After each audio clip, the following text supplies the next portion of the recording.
Hi guys, I'm gonna put this video on every Facebook timeline to everyone I know who speaks English, every group, as much as I can. And before you just swing through it, I'm asking you, give this video as much of a chance as possible, because the stuff I'm gonna talk about is important.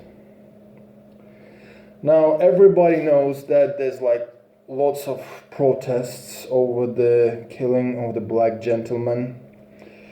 Everybody talks about how police is horrible everywhere, how they're not doing the right job, and many more subjects.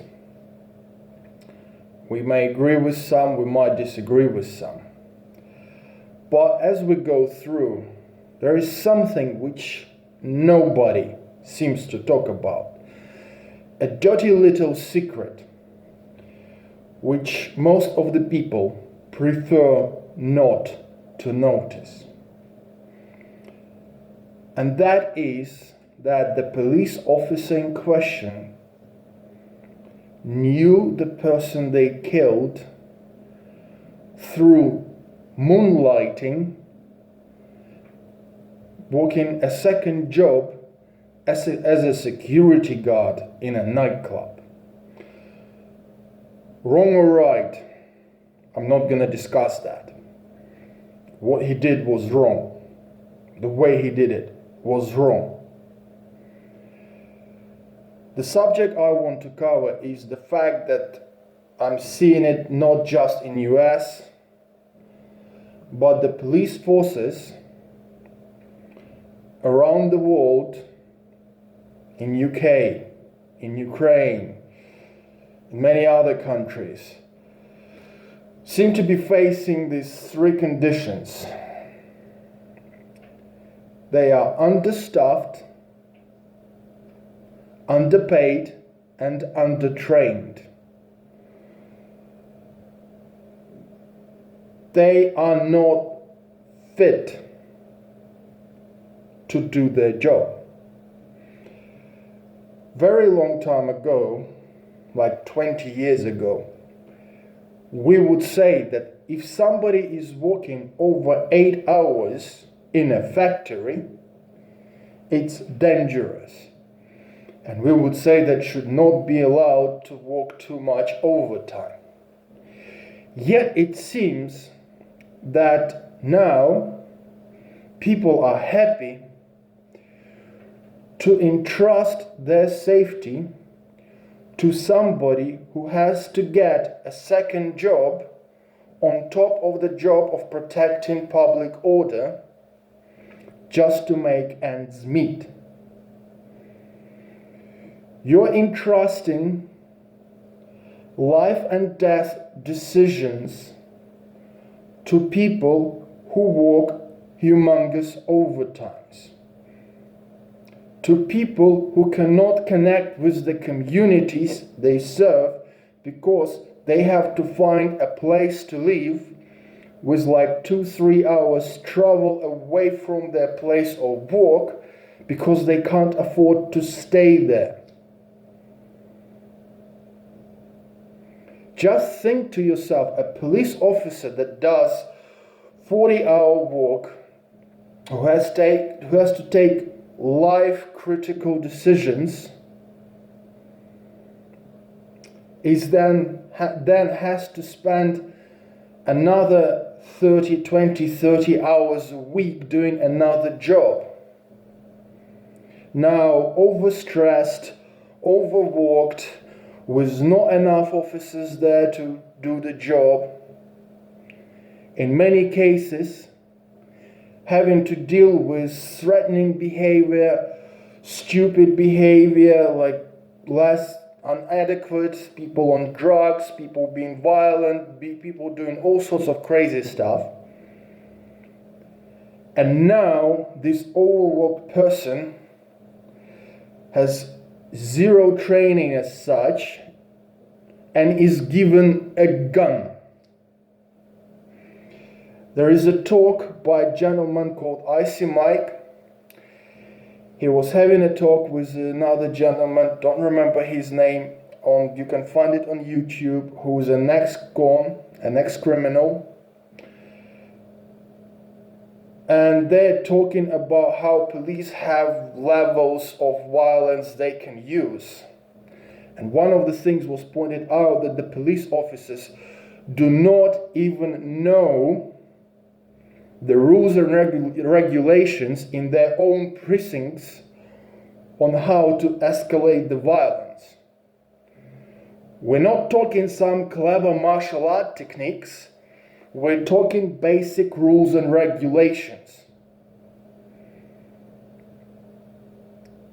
I mean, the thing has become so widely accepted that we can even see that in any police show, that the policeman who's walking the streets, who is the first responder to many cases, is also being a private security somewhere else.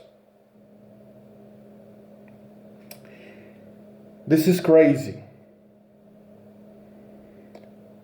I mean, we've got this, an overworked person. Now he's got next to zero training.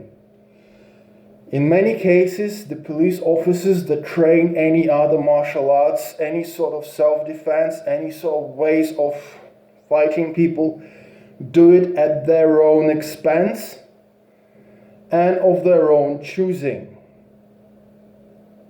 There is no framework in which they have to stick to.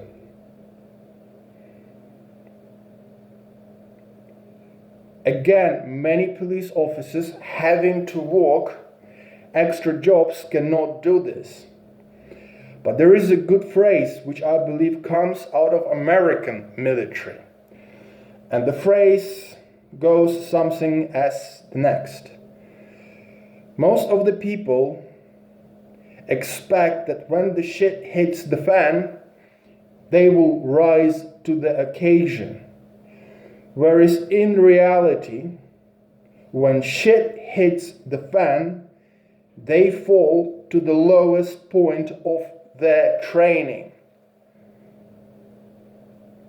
I mean, we all like police series, like where they talk about SWAT, about many other places. You can see them going in and shooting a criminal. Yet, you do not see them in the gym training to take the guy down. You do not see them spending a day a week learning rules and regulations, because they don't have time to do that, because there's not enough people to allow the officers the time to take a day in a week for training. Imagine just one day a week where they would come into work, and instead of going out on patrol or doing some paperwork or doing something else, they are training basic skills, basic knowledge. You need to pass tests to become a bouncer in UK. And you have to redo those tests every couple of years with training. Every couple of years. The police officers have to deal with far worse than bouncers. They need to be constantly trained. And yet this is not happening. And now we have this person who does not get enough money, who does not have enough colleagues, who does not have enough training, who just spent an extra 30 hours a week working some other job, coming out and having to take decisions on what's the best way of keeping you, me, everybody else safe. When people talk about reform or the funding or whatever about police, why is it nobody talking about this little dirty secret nobody wants to know about? Why is it that we are telling the police to keep everybody safe, to go in the neighborhoods where most of the people that would talk about horrible police would never even dare to walk into, and do the job not just keeping everybody safe, but fixing the places? Police is not equipped to do that. Police is not equipped to fix poverty. Police is not equipped to fix drug addiction. Police is not equipped to fix unemployment. Police quite often is not really even equipped to do the job they're supposed to be doing of keeping us safe. They have to deal with things which for many of us we will not even see once in our life. They have to deal with this on a daily basis. And yeah, we do not talk about the dirty little secret of the police not getting the training at least once a week, about police not having enough staff to come in and do things they need to do, about police being paid so little that they have to go out and do the second job. An overworked, overstressed person will not be able to continuously perform to the top of our requirements, to the top of our expectations. If we need to start the reform of the police, maybe let's start on those 3 points. Let's make sure that this dirty secret is not forgotten, but doesn't have the reason to exist. Thank you very much. Goodbye.